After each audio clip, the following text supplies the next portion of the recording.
विद्यार्थी मित्रों नमस्कार। लास्ट टाइम આપણે વિદ્યુત વિભાજન,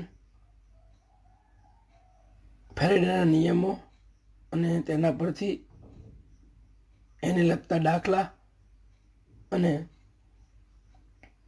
એમસીક્યુ જોઈ ગયા। હવે આપણે નવો ટોપિક લઈએ છીએ, બેટરી। એક પ્રકારનું ગેલ્વેનિક કોષ છે કે જેમાં રાસાયણિક ઉર્જાનું વિદ્યુત ઉર્જામાં રૂપાંતર થાય છે। હવે આમાં 3 પોઈન્ટ છે। બેટરીને આપણે સેલ કહીએ છીએ। એમાં એક પહેલું છે પ્રાથમિક કોષ, બીજો દ્વિતીયક કોષ અને ત્રીજો એક છે બળતણ કોષ। પ્રાથમિક કોષ કોને કહેવાય? તો લાંબા વપરાશ બાદ મૃત બનેલા કોષને પુનઃજીવિત કરી ન શકાય તેવા કોષને આપણે પ્રાથમિક કોષ કહીએ છીએ। જેમાં બે છે ઉદાહરણ, સૂકો કોષ જેને લેક્લેન્સે કોષ કહેવામાં આવે છે અને બીજો મર્ક્યુરી કોષ। દ્વિતીય કોષ તો લાંબા વપરાશ બાદ પુનઃજીવિત કરી શકાય તેવા કોષને આપણે દ્વિતીય કોષ કહીએ છીએ। એમાં બે છે, લેડ સંગ્રાહક કોષ અને બીજો છે નિકલ કેડમિયમ સંગ્રાહક કોષ। અને ત્રીજો અહીંયા છે વિશિષ્ટ પ્રકારનો સેલ જે છે એ બળતણ કોષ છે, જેમાં જુદા જુદા વાયુરૂપ બળતણનું દહન થવાથી ઉત્પન્ન થતી ઉર્જાનું સીધું જ વિદ્યુત ઉર્જામાં રૂપાંતર કરવામાં આવે છે। જેમાં આપણે અભ્યાસ કરવાનો છે હાઇડ્રોજન બળતણ કોષ અથવા એને H2O2 બળતણ કોષ કહે છે। સૌપ્રથમ આપણે પ્રાથમિક કોષો જે છે એની વાત કરવાની છે। તો એમાં આપણે ઉદાહરણ લઈશું સૂકો કોષ। વિદ્યાર્થી મિત્રો, આપણને સૂકો કોષ ની રચના, એની કાર્ય પદ્ધતિ, એના એનોડ કેથોડના સમીકરણ ને બધું પૂછાય આપણને।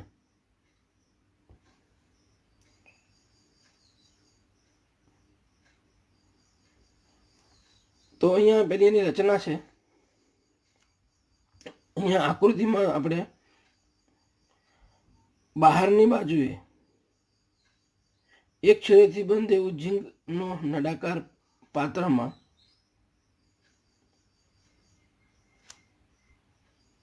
એના મધ્ય ભાગમાં ગ્રેફાઇટનો સળિયો તળિયાને સ્પર્શે નહીં એ રીતે રાખી એની આજુબાજુ MnA2 અને કાર્બનનો પાવડર ભરી એની આજુબાજુ એમોનિયમ ક્લોરાઇડ અને ઝિંક ક્લોરાઇડની વૃદ્ધિ ભરી નળાકારનું મોં ગ્રેફાઇટનો સળિયો સહેજ બહાર એ રીતે રાખી વિશેષ પ્રકારના મીણ દ્વારા એને સીલ કરવામાં આવે છે।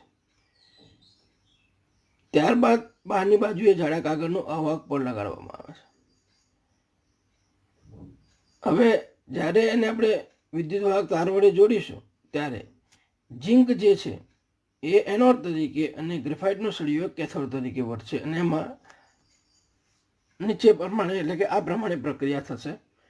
તો એનોડ પર અહીંયા ઝિંક જે છે એનું ઓક્સિડેશન થશે, તો એનું Zm+2 માં ઓક્સિડેશન થશે, 2 ઇલેક્ટ્રોન મુક્ત થશે અને કેથોડ ઉપર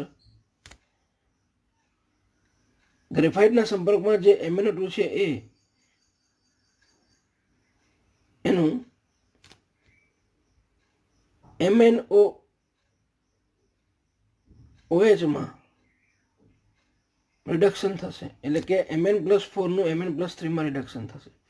પણ અહીંયા એના સંપર્કમાં એમોનિયમ ક્લોરાઇડ છે એટલે આખું ઇક્વેશન એવું થશે MnO2 NH4 વત્તા ઇલેક્ટ્રોન gives MnOOH NH3, અથવા તમે આમ પણ લખી શકો છો 2MnO2 વત્તા 2NH4 અહીંયા એનોડ પરથી 2 ઇલેક્ટ્રોન આવે એટલે 2 ઇલેક્ટ્રોન gives Mn2O3 વત્તા 2NH3 વત્તા H2O। તો આ એનોડ કેથોડ પર પ્રક્રિયા થઈ અને વિદ્યુત ઉર્જા ઉત્પન્ન થાય છે। હવે અહીંયા એમોનિયા વાયુ ઉત્પન્ન થયો એને કારણે જો એને કંટ્રોલ કરવામાં ના આવે તો બ્લાસ્ટ સેલ જે છે, બેટરી જે છે, એ બ્લાસ્ટ થવાની શક્યતા રહે છે. એટલે અહીંયા શું થશે કે આ જે એમોનિયા વાયુ ઉત્પન્ન થયું કેથોડ પર, એનું આ ઝિંક+2 આયનો જે છે એનોડ પર ઉત્પન્ન થયેલા, એની સાથે પ્રક્રિયા થઈ અને એક સંકીર્ણ બનશે. એટલે અહીંયા Zn+2 વત્તા 4NH3 gives ZnNH3 કૌંસ બાર +2 એક સંકીર્ણ બનશે, બરાબર. અને એને કારણે આ જે એમોનિયા વાયુ ઉત્પન્ન થયો હતો કેથોડ ઉપર, એ કંટ્રોલ થઈ જશે.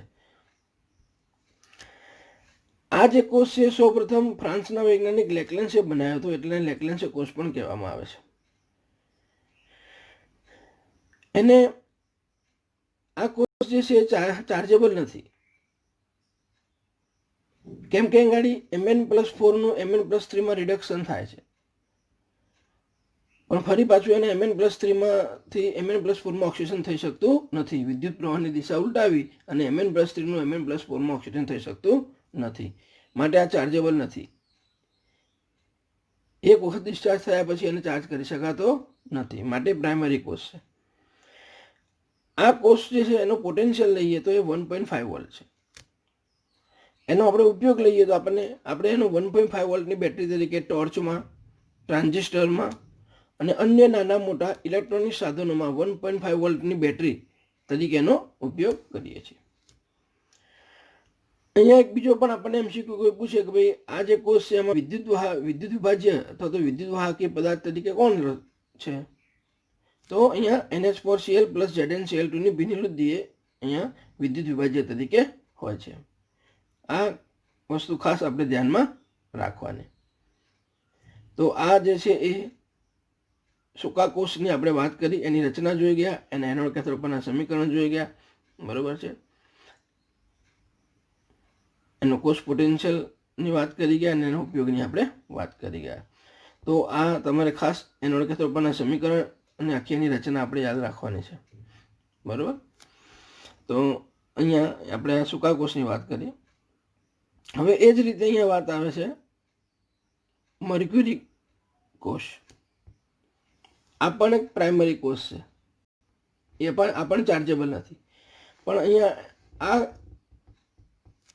મર્ક્યુરી કોષ છે જેને આપણે તમે બધા જોયો છે, બટન સેલ આવે છે, નાના ગોળ બટન સેલ, જે ખાસ કરીને ઘડિયાળમાં, કેલ્ક્યુલેટરમાં અને સાંભળવાના જે સાધનો હોય છે કે જેમાં ઓછો વિદ્યુત પ્રવાહ જોઈએ છે, એમાં એ વપરાય છે.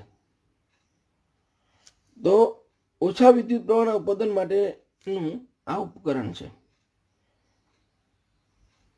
હવે એમાં એનોડ પર ઝિંક મર્ક્યુરી અને કેથોડ પર HgO અને કાર્બનની વૃદ્ધિ હોય છે.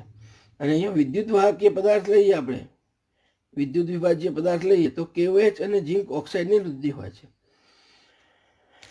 હવે અહીંયા એનોડ કેથોડ પરની પ્રક્રિયા લઈએ તો જો એનોડ તરીકે આપણે ઝિંક મર્ક્યુરી અને જે વિદ્યુત વિભાજ્ય પદાર્થ આપણે લીધો તો KOH, એમાંથી OH- આયન આવે. તો zinc mercury +2OH- gives, anode પર આપણને ખબર છે ઓક્સિજન પ્રક્રિયા થાય એટલે અહીંયા 2 ઇલેક્ટ્રોન મુક્ત થશે, ઝિંક ઓક્સાઇડ અને H2O મળશે. કેથોડ ગાડી HgO છે, વૃદ્ધિ સ્વરૂપે એટલે પાણી, એટલે HgO + પાણી અને ઇલેક્ટ્રોન, 2 ઇલેક્ટ્રોન જે એનોડ પરથી મુક્ત થયા હતા એ, તો એમાંથી Hg + 2OH- મળશે. એનોડ કેથોડ પરની પ્રક્રિયાનો સરવાળો કરશો એટલે સંપૂર્ણ પ્રક્રિયા લખશો તો અહીંયા તમે જોશો કે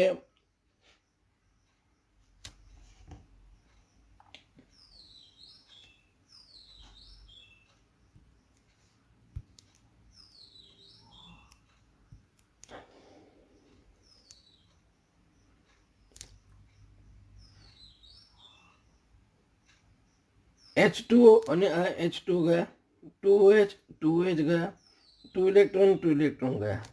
તો સંપૂર્ણ પ્રક્રિયા લખશો તો Zn Hg + HgO gives ZnO + Hg. અહીંયા વિદ્યુત વિભાજ્ય તરીકે આગળ વાત કરી તે પ્રમાણે KOH અને ઝિંક ઓક્સાઇડની વૃદ્ધિ હોય છે. આ પણ ચાર્જેબલ નથી, એટલે પ્રાથમિક કોષ છે. એનો કોષ પોટેન્શિયલ લગભગ 1.35 વોલ્ટ હોય છે. એનો ઉપયોગ લઈએ તો મેં હમણાં આગળ કીધું એ પ્રમાણે સાંભળવાના સાધનો, ઘડિયાળ, કેલ્ક્યુલેટર જેવા ઓછા વિદ્યુત પ્રવાહની જરૂરિયાતવાળા ઇલેક્ટ્રોનિક સાધનોમાં મેં કીધું તે પ્રમાણે બટન સેલ તરીકે વપરાય છે.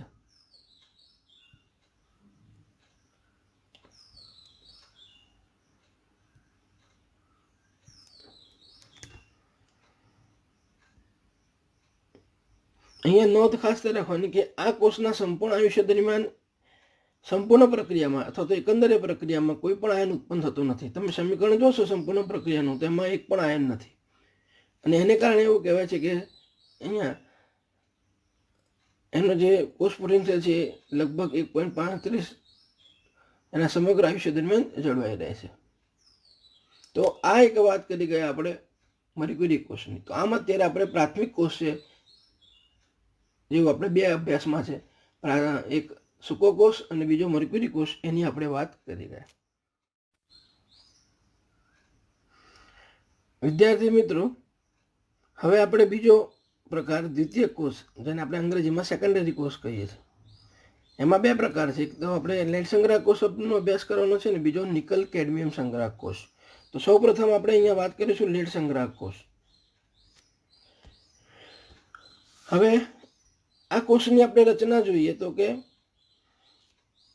38% વેટ બાય વેટ સાંદ્રતા ધરાવતા H2SO4ના દ્રાવણમાં સ્પોન્જીસ એટલે કે છિદ્રાળુ પીબીની પ્લેટ એનોડ તરીકે અને PbO2નું અસ્તર લગાડેલી પીબીની પ્લેટ કેથોડ તરીકે લેવામાં આવે છે.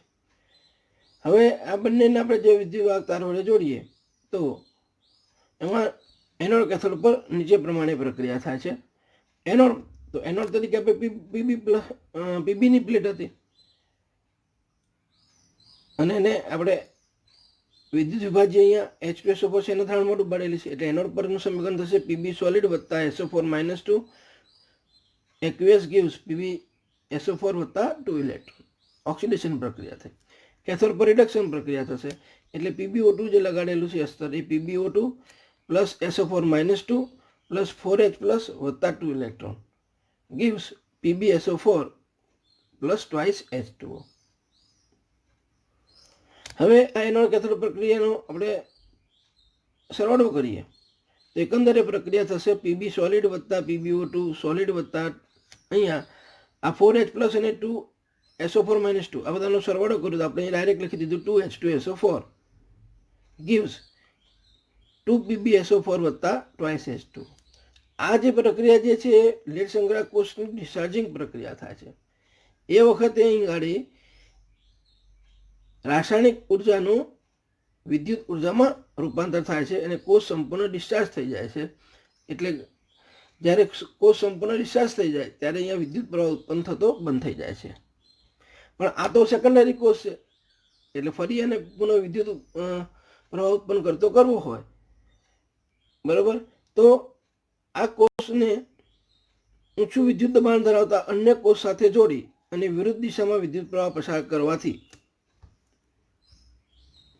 એટલે કે ચાર્જિંગ કરતા એમાં નીચે પ્રમાણે પ્રક્રિયા થઈ કોષ પુનઃ વિદ્યુત ઉત્પન્ન કરતો થાય છે, જેને આપણે લેડ સંગ્રાહક કોષમાં થતી ચાર્જિંગ પ્રક્રિયા કહીશું. તો અહીંયા જે એનોડ કેથોડ જે છે બદલાઈ જશે, અને હવે આ જે લેડ સંગ્રાહક કોષ પહેલા વિદ્યુત રાસાયણિક કોષ હતો તો હવે શું બની જશે? વિદ્યુત વિભાજન કોષ થઈ જશે. એટલે અહીં આ પ્રક્રિયા થશે એનોડ પર. આ બરાબર મિત્રો ધ્યાન રાખજો. PbSO4 સોલિડ વત્તા 2H2O gives PbO2 સોલિડ વત્તા SO4 - 2 પ્લસ 4H પ્લસ વત્તા 2 ઇલેક્ટ્રોન. અને કેથોડ પર પ્રક્રિયા થશે PbSO4 સોલિડ વત્તા 2 ઇલેક્ટ્રોન gives Pb સોલિડ વત્તા SO4 - 2 aqueous. અને એકંદરે પ્રક્રિયા લખીશું તો જે ડિસ્ચાર્જિંગ પ્રક્રિયા એના કરતાં ઉલટી પ્રક્રિયા થઈ ગઈ. 2PbSO4 વત્તા 2H2O gives Pb સોલિડ વત્તા PbO2 સોલિડ વત્તા 2H2SO4. મિત્રો, આ ડિસ્ચાર્જિંગ અને ચાર્જિંગ પ્રક્રિયાને તમે 2-3 વખત લખીને યાદ કરી રાખજો. ઘણી વખત આના ક્વેશ્ચન પૂછાયેલા છે ગુજકેટ કે JEE નીટ લેવલે પણ. એટલે આ એનોડ કેથોડ પરની પ્રક્રિયા જે છે એ આપણને ખાસ આવડવી જોઈએ. બરાબર. અને અહીંયા ડિસ્ચાર્જિંગ અને ચાર્જિંગ બંને પ્રક્રિયા છે, એટલે ઘણી વખત વિદ્યાર્થીઓને કન્ફ્યુઝન થાય છે, એટલે બરાબર ધ્યાનમાં રાખવાની. ડિસ્ચાર્જિંગ પ્રક્રિયામાં જે એનોડ છે કેથોડ બની જાય ને કેથોડ જે છે એનોડ મળી જાય ને આખી ઉલટી પ્રક્રિયા લખી નાખવાની. બરાબર. હવે આ જે લેડ સંગ્રાહક કોષ છે તો ચાર્જેબલ કોષ છે, એનો કોષ પોટેન્શિયલ જે છે 2 વોલ્ટ છે. અહીંયા મેં કીધું તે પ્રમાણે વિદ્યુત વિભાજ્ય H2SO4 છે. હવે આ જે કોષનું પોટેન્શિયલ 2 વોલ્ટ છે, પરંતુ લેડ સંગ્રાહક કોષના એક જ પાત્રમાં ભરેલા દ્રાવણમાં એકથી વધારે એનોડ કેથોડ ઉબાડીએ અને તેને શ્રેણીમાં જોડવાથી 2 વોલ્ટથી પણ વધુ પોટેન્શિયલ મેળવી શકાય છે. આપણે કાર, બાઇક, ઇન્વર્ટરમાં જે બેટરીનો ઉપયોગ કરીએ છીએ આ લેડ સંગ્રાહક કોષ જ હોય છે કે જેમાં એકથી વધારે એનોડ કેથોડ ઉબાડેલા હોય છે. માની લો કે 12 વોલ્ટની બેટરી જોઈતી હોય તો કે 6 એનોડ કેથોડ ઉબાડી આવે તો અહીંયા 12 વોલ્ટની બેટરી તૈયાર થાય. તો તમારે આમાં માની લો કે 24 વોલ્ટ જોઈએ છે તો એમાં તમારે 12 એનોડ કેથોડ ઉબાડવા પડે તો અહીં 24 વોલ્ટની મળે આપણને. તો આમ 2 વોલ્ટ કરતાં વધુ પોટેન્શિયલ મેળવવું હોય તો કે એમાં એક જ પાત્રમાં ભરેલા દ્રાવણમાં એકથી વધારે એનોડ કેથોડ ઉબાડી અને તેને શ્રેણીમાં જોડવાથી 2 વોલ્ટથી પણ વધુ પોટેન્શિયલ મેળવી શકાય છે. તો આ મિત્રો આપણે વાત કરીએ લેડ સંગ્રાહક કોષની વાત કરી જે ચાર્જેબલ કોષ છે. મિત્રો આ ખાસ થિયરીમાં બોર્ડની એક્ઝામમાં પણ પૂછાય છે, તો એને તમે ફરી એક વખત એને જોઈ અને યાદ કરી લેશો.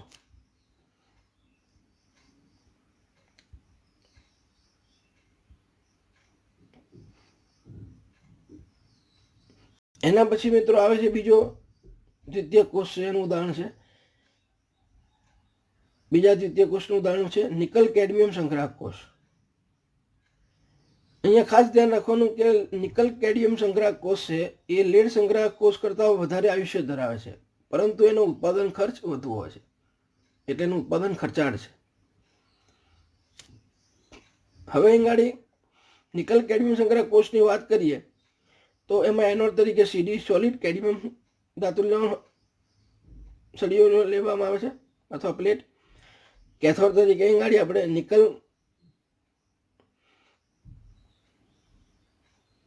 ટ્રાયહાઇડ્રોક્સાઇડ લેવામાં આવે છે. ઘણી બુકોમાં તમને નિકલ ઓક્સી હાઇડ્રોક્સાઇડ પણ લીધેલો હોય છે. અને અહીંયા વિદ્યુત વિભાજ્ય તરીકે વાત કરીએ તો KOH હોય છે. હવે અહીંયા કોષ જ્યારે ડિસ્ચાર્જ થાય છે ત્યારે એમાં એનોડ કેથોડ પર નીચે પ્રમાણે પ્રક્રિયા થાય છે.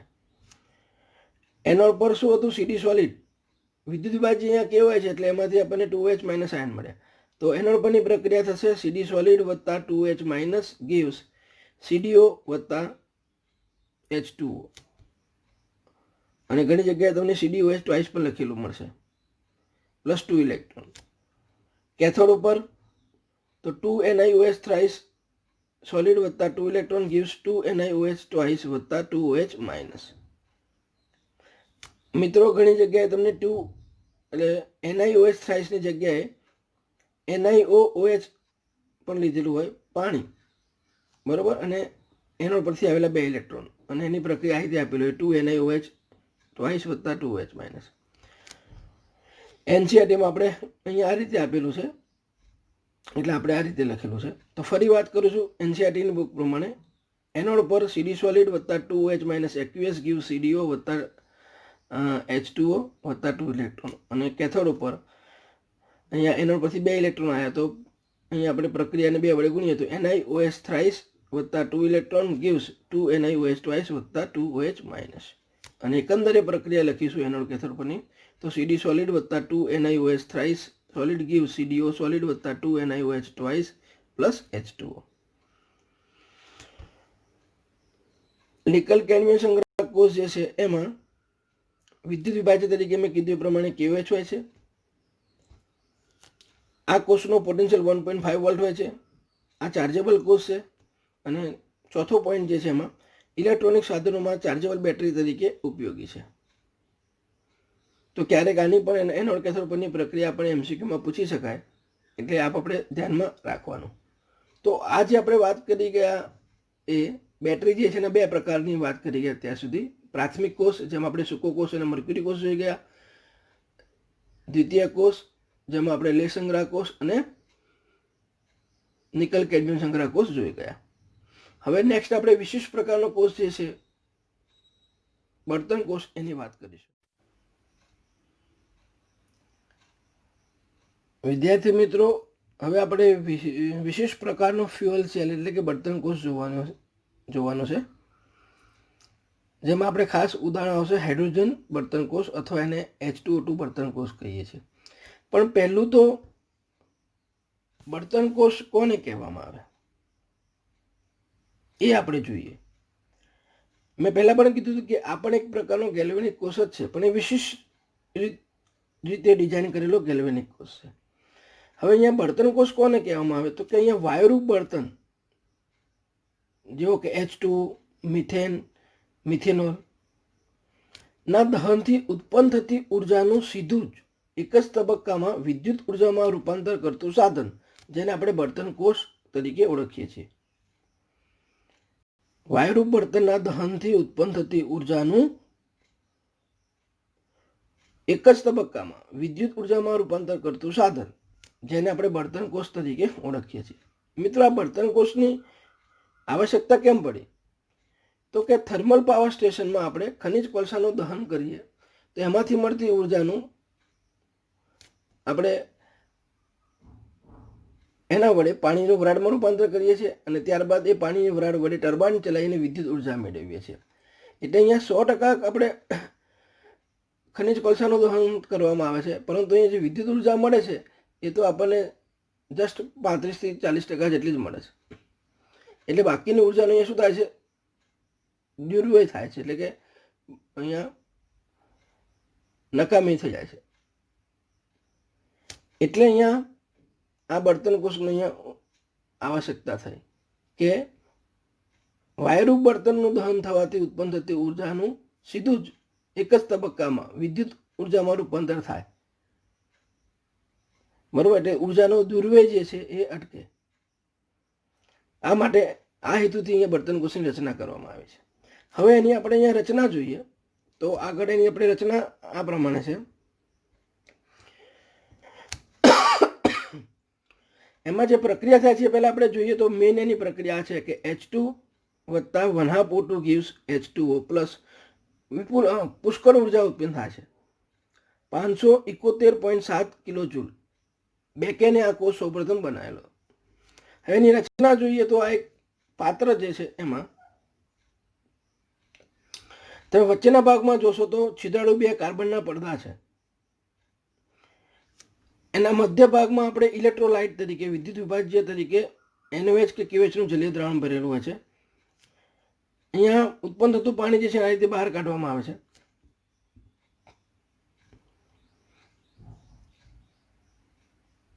ડાબી બાજુએ એનોડ બાજુથી H2 વાયુ અને જમણી બાજુએ કેથોડ બાજુથી O2 વાયુ અંદર પસાર કરવામાં આવે છે. હવે અહીંયા જે છિદ્રાળુ કાર્બનના પડદા જે છે એમાં પ્લેટિનમ, એનોડ પર પ્લેટિનમ અને કેથોડ પર પ્લેટિનમ અને સિલ્વર ઓક્સાઇડનો પાવડર મિશ્ર તરીકે રાખવામાં આવ્યો છે. હવે તમે એનોડ બાદથી H2 અને કેથોડ બાદથી O2 વાયુ પસાર કરશો તો એનોડ કેથોડ પર રાસાયણિક પ્રક્રિયા થઈ અને એનું વિદ્યુત ઉર્જામાં રૂપાંતર થશે. તો અહીંયા પ્રક્રિયાઓ કઈ થશે તો અહીંયા મિત્રો ખાસ ધ્યાન રાખવાનું કે એનોડ બાદથી તમે શું પસાર કરો છો H2 વાયુ એટલે H2 ગેસ પ્લસ અહીંયા ઇલેક્ટ્રોલાઇટ જે આપણે લીધો છે એ બે જ છે NaOH એટલે એમાં OH માઇનસ આયન હોય એટલે અહીંયા H2 ગેસ વત્તા 2OH માઇનસ gives 2H2 વત્તા 2 ઇલેક્ટ્રોન. આ એનોડ પરની પ્રક્રિયા થશે. કેથોડ પર શું થશે તો તમે O2 વાયુ પસાર કર્યો છે, બરોબર, પ્લસ પાણી અને 2 ઇલેક્ટ્રોન, તો એમાંથી આપણને મળશે 2OH માઇનસ. મિત્રો ચોપડીમાં બેલેન્સ કરીને આપ્યું હશે તો અહીંયા 2H2 વત્તા 4OH માઇનસ gives 4H2 વત્તા 4 ઇલેક્ટ્રોન લખ્યું હશે અને આ બાજુ કેથોડ પર O2 વત્તા 2H2 વત્તા 4 ઇલેક્ટ્રોન gives 4OH માઇનસ લખ્યું છે. તમે આ રીતે પણ લખી શકો. હવે એકંદરે પ્રક્રિયા લઈશું આપણે તો અહીંયા આપણને પ્રક્રિયા મળશે H2 ગેસ વત્તા 1/2 O2 gives H2O લિક્વિડ વત્તા ઉર્જા, જે આપણે ઉપર પ્રક્રિયા કરી એ પ્રમાણે.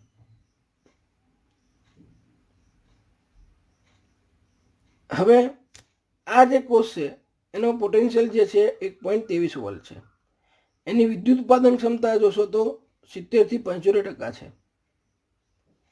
બીજો ફાયદો શું છે કે હવાનું પ્રદૂષણ થતું નથી કે નોઇઝ પોલ્યુશન પણ થતું નથી, એટલે કે અવાજ ઉત્પન્ન કરતો નથી. અને બીજું મેઇન વિશેષતા એની આપણે કીધી કે થર્મલ પાવર સ્ટેશન કરતાં વીજ ઉત્પાદન ક્ષમતા વધુ છે. એટલે માટે કીધું કે વિદ્યુત ઉત્પાદન ક્ષમતા કેટલી છે? 70 થી 75%. થર્મલ પાવર સ્ટેશનમાં 35% જેટલી હોય છે, એટલે એના કરતાં ડબલ અહીંયા વિદ્યુત ઉત્પાદનની ક્ષમતા હોય છે. નોંધ ખાસ કે બળતણ કોષનું જ્યાં સુધી પ્રક્રિયકો પૂરા પાડવામાં આવે, એટલે કે એનોડ બાદથી આપણે H2 અને કેથોડ બાદથી O2 વાયુ પૂરા પાડવામાં આવે ત્યાં સુધી એ સતત કાર્ય રહે છે. ત્યાં સુધી એ સતત કાર્યરત રહે છે અને એટલે કે કાર્ય કરે છે. અને એનો કોષ પોટેન્શિયલ જે છે આપણને 1.23 વોલ્ટ મળ્યા કરે છે. આ જે કોષનો ઉપયોગ સૌપ્રથમ અમેરિકાના વૈજ્ઞાનિકે અવકાશી અપોલો પ્રોગ્રામમાં કર્યો હતો.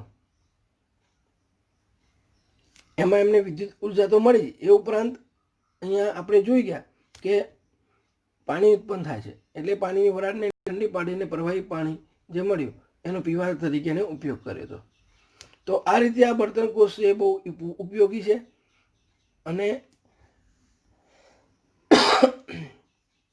આજકાલ પરદેશોમાં અહીંયા આપણા ભારતમાં પણ હવે આવા બળતણ કોષનો ઉપયોગ થઈ રહ્યો છે.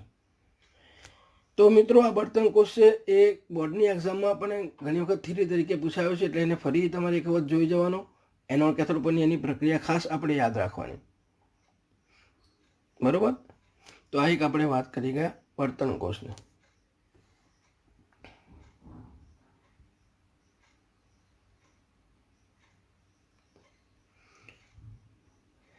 હવે એક બીજો આ ચોપડીનો આપણે એટલે આ જે છે ચેપ્ટર એનો આપણે એક છેલ્લો ટોપિક છે ધાતુ ક્ષારણ, કોરોઝન. તમે 10મા ધોરણમાં પણ આ ટોપિક આવેલો છે, તમે એક વખત થોડું એમાં વિશે ભણ્યા હશો. ધાતુ ક્ષારણ એટલે શું? તો કે ધાતુની સપાટી પર તેમના ઓક્સાઇડ અથવા તેમના અન્ય ક્ષારોની હવામાન ઓક્સિજન સાથેની પ્રક્રિયા થવાથી પડ રચવાની પ્રક્રિયા, જેને આપણે ધાતુ ક્ષારણ કહીએ છીએ.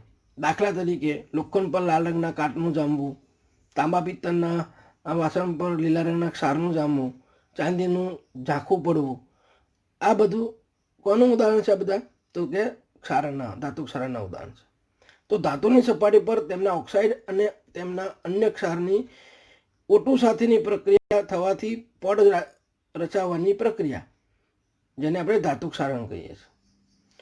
આમ તો ધાતુ ક્ષારણની પ્રક્રિયા જે છે મિત્રો ખૂબ અટપટી છે, પણ એને આપણે લોખંડમાં થતી ક્ષારણની પ્રક્રિયા જે છે, લોખંડ પર જે લાલ રંગનો કાટ જામે છે એ આખી જે પ્રક્રિયા જે છે, બરાબર, એ આપણે અહીંયા સમજવાની છે.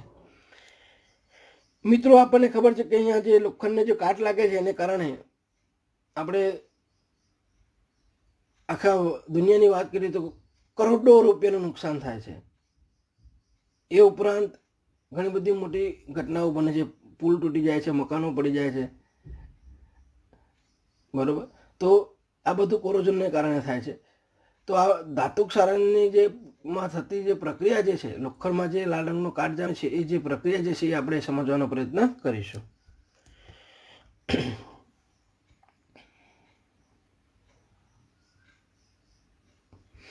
મિત્રો બરોબર ધ્યાન રાખજો અહીંયા કે લોખંડનું પાત્ર કે સળિયો હોય ત્યાં આગળ આ જે છે વળાંકવાળો જે ભાગ જે છે ત્યાં આગળ લોખંડના પરમાણુઓ જે હોય છે ને ખૂબ જ સક્રિય હોય છે.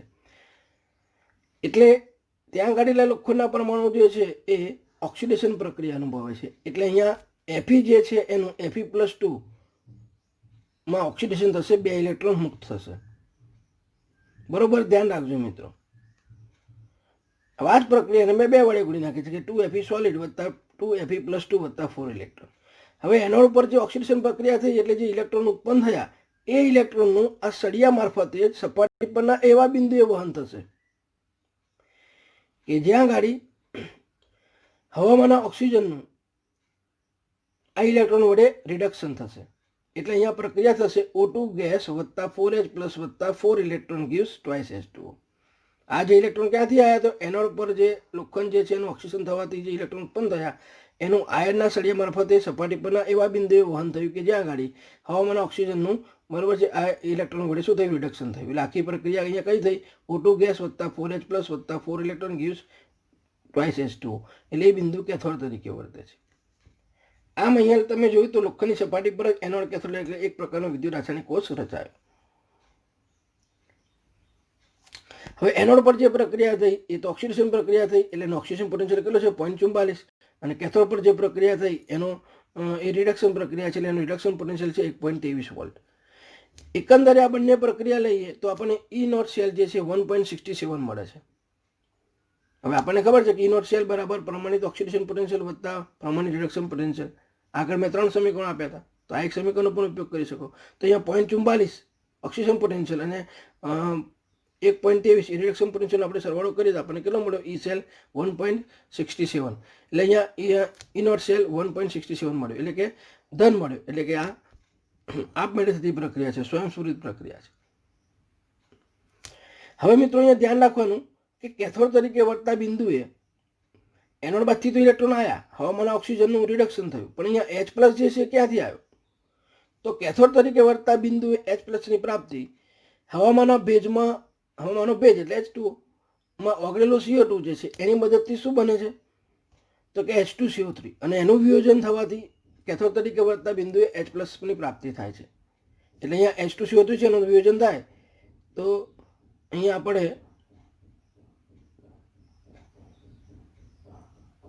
પ્રક્રિયામાં અહીંયા મેં આ જે લખ્યું છે એમાં ભૂલ છે એટલે અહીંયા આવું થશે.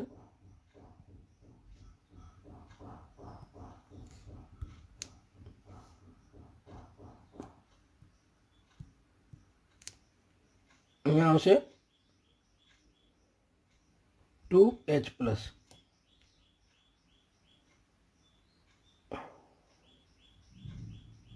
વત્તા CO3 -2.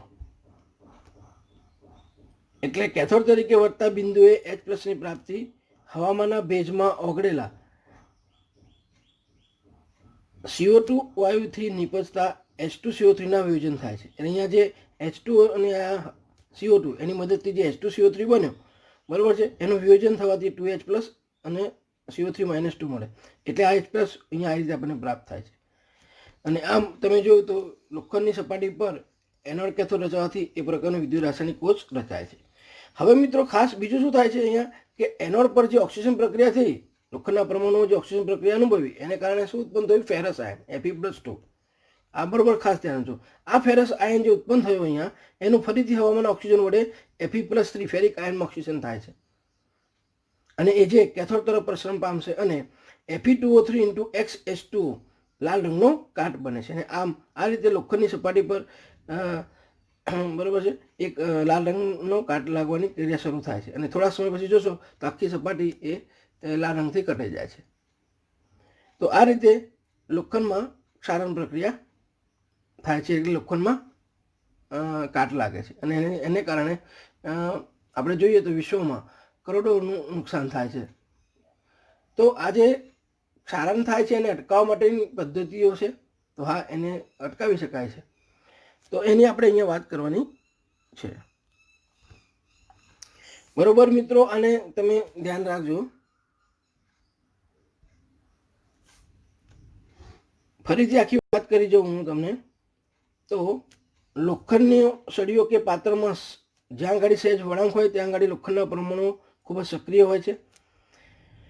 એટલે ત્યાં આગળ જે લોખંડના પરમાણુ છે ઓક્સિજન પ્રક્રિયા અનુભવશે એટલે Fe સોલિડ ગીવ્સ Fe+2 વત્તા 2 ઇલેક્ટ્રોન.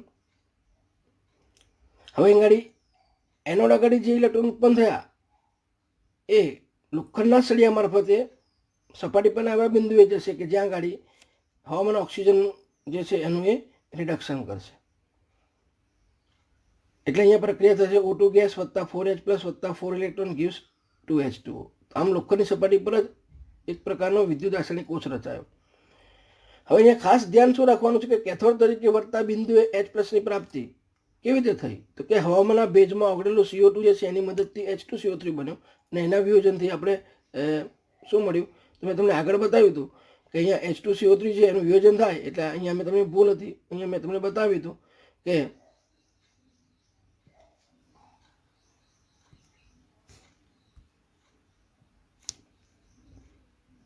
-2H+ વત્તા CO3 -2 મળે. એટલે આ રીતે કેથોડ તરીકે વત્તા બિંદુ H+ ની પ્રાપ્તિ થાય છે.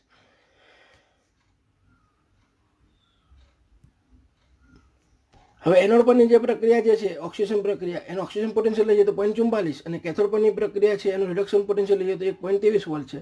અને આપણે ઇનોટ સેલ શોધીએ તો પ્રમાણિત ઓક્સિડેશન પોટેન્શિયલ વત્તા પ્રમાણિત રિડક્શન પોટેન્શિયલ, તો અહીંયા બંનેની કિંમત મૂકી દઈએ તો આપણને ઇનોટ સેલ એ 1.67 મળે છે. એટલે કે આ પ્રક્રિયા સ્વયંસ્ફુરિત છે, આપમેળે થાય છે. હવે બીજો અગત્યનો પોઈન્ટ એ છે કે એનોડ પર જે ઓક્સિજન પ્રક્રિયા થવાથી ઉત્પન્ન થયેલા Fe+2 આયન જે છે ફેરસ આયન, એનું એ હવામાનના ઓક્સિજન વડે ફરીથી Fe+3 આયનમાં ઓક્સિજન પામશે અને જે કેથોડ તરફ એનું પ્રયાણ થશે, કેથોડ તરફ જશે, અને ત્યાં ગાડી પછી એ Fe2O3 × X H2O લાલ રંગના કાટમાં ફેરવાઈ જશે. અને આમ એ બિંદુથી કાટ લાગવાની ક્રિયા શરૂ થાય છે. અને થોડા સમયમાં તમે જોશો તો આખી સપાટી જે છે અથવા આખો સળિયો હોય કે આખું પાત્ર હોય એ લોખંડના જે છે એ કટાઈ જશે. તો આ રીતે આખી પ્રક્રિયા અહીંયા થઈ. હવે અહીંયા ધાતુ ક્ષારણ જે થાય છે એને કારણે કરોડો રૂપિયાનું નુકસાન થાય છે. તો એને અટકાવવા માટેની પદ્ધતિઓ જોઈએ. તો એની આપણે મિત્રો ધાતુ ક્ષારણ પ્રક્રિયા આપણે જોઈ ગયા. હવે ધાતુ ક્ષારણ અટકાવવાની પદ્ધતિઓ. આપણને ખબર છે કે ધાતુ ક્ષારણને કારણે કરોડો રૂપિયાનું નુકસાન થાય છે. તો એને અટકાવવા માટેના ઉપાયો લઈએ તો પહેલો, તેની સપાટીને એટલે કે ધાત્વિક સપાટીને વાતાવરણમાંના ભેજનો સંપર્ક થવા દેવો જોઈએ નહીં. એ માટે ધાત્વિક સપાટીને રંગ અથવા તો બીજા રસાયણો જેવા કે બિસ્ફિનોલ લગાડીને ક્ષારણ અટકાવી શકાય છે. આ એક પ્રાઇમરી પદ્ધતિ છે. બીજો પદ્ધતિ છે ધાતુની સપાટી પર અન્ય ધાતુ કે જેનો ઓક્સિજન પોટેન્શિયલ ઊંચો હોય તેનું અસ્તર લગાડી ક્ષારણ અટકાવી શકાય છે. દાખલા તરીકે ગેલ્વેનાઇઝ આયન, તો અહીંયા લોખંડની સપાટી પર ઝીંક ધાતુનું અસ્તર લગાડવામાં આવે છે, એટલે આને આપણે ગેલ્વેનાઇઝ આયન કહીએ છીએ અને આ પદ્ધતિને ગેલ્વેનાઇઝિંગ કહીએ છીએ. કારણ કે લોખંડનો ઓક્સિડેશન પોટેન્શિયલ 0.44 છે, જ્યારે ઝીંકનો ઓક્સિડેશન પોટેન્શિયલ 0.76 છે. એટલે જ્યારે આ ગેલ્વેનાઇઝ આયન એ વાતાવરણના ભેજ સાથે સંપર્કમાં આવે તો ઝીંક જે છે એનું ઓક્સિડેશન થાય છે, બરાબર. એટલે ઝીંકનું ખવાણ થાય છે, પણ લોખંડ જે છે બરાબર છે એને પ્રોટેક્શન મળે છે. એ જ રીતે ત્રીજો પોઈન્ટ, સ્ટીમરમાં વપરાતી લોખંડની પ્લેટોને કાટ પામતી અટકાવવા માટે તેની આસપાસ મેગ્નેશિયમ કે ઝીંકના ચોસલા ફિટ કરવામાં આવે છે. દરિયામાં જે જહાજ સ્ટીમરોમાં વપરાતી લોખંડની પ્લેટોને કાટ ખાતી અટકાવવા માટે તેની આસપાસ મેગ્નેશિયમ કે ઝીંકના ચોસલા ફિટ કરવામાં આવે છે. કારણ કે મેગ્નેશિયમ અને ઝીંકનો ઓક્સિજન પોટેન્શિયલ એ લોખંડ કરતાં વધારે છે. એટલે જ્યારે દરિયાના પાણીના સંપર્કમાં આ પ્લેટો આવે તો મેગ્નેશિયમ કે ઝીંક જે છે એનું ખવાણ થાય છે, એ એનોડ તરીકે વર્તે છે, જ્યારે લોખંડની પ્લેટ જે છે કેથોડ તરીકે વર્તે છે. એટલે સમય જતાં આ મેગ્નેશિયમ કે ઝીંક છે એનું ખવાણ થાય છે, એટલે એ એના ચોસલા કાઢી લેવામાં આવે છે અને ફરી પાછા નવા ચોસલા ફિટ કરવામાં આવે છે. આ રીતે પોતે બલિદાન આપે છે અને લોકોને પ્રોટેક્શન આપે છે, અને એટલા માટે એને સેક્રિફિશિયલ એનોડ તરીકે ઓળખવામાં આવે છે. તો આવી પદ્ધતિઓથી આપણે ધાતુનું ક્ષારણ થતું અટકાવી શકીએ છીએ. થેન્ક યુ મિત્રો. મારો આ વિડીયો જો તમને પસંદ આવ્યો હોય તો એને લાઈક કરી શેર કરવાનો અને બીજા મિત્રોને પણ સબસ્ક્રાઈબ કરવાનું કહેશો. નેક્સ્ટ ટાઈમ હવે આપણે વાહકતા, આયનીય વાહકતા, મોલર વાહકતા, તુલ્ય વાહકતા, કોલોર્સનો નિયમ એની આપણે વાત કરીશું. ધન્યવાદ.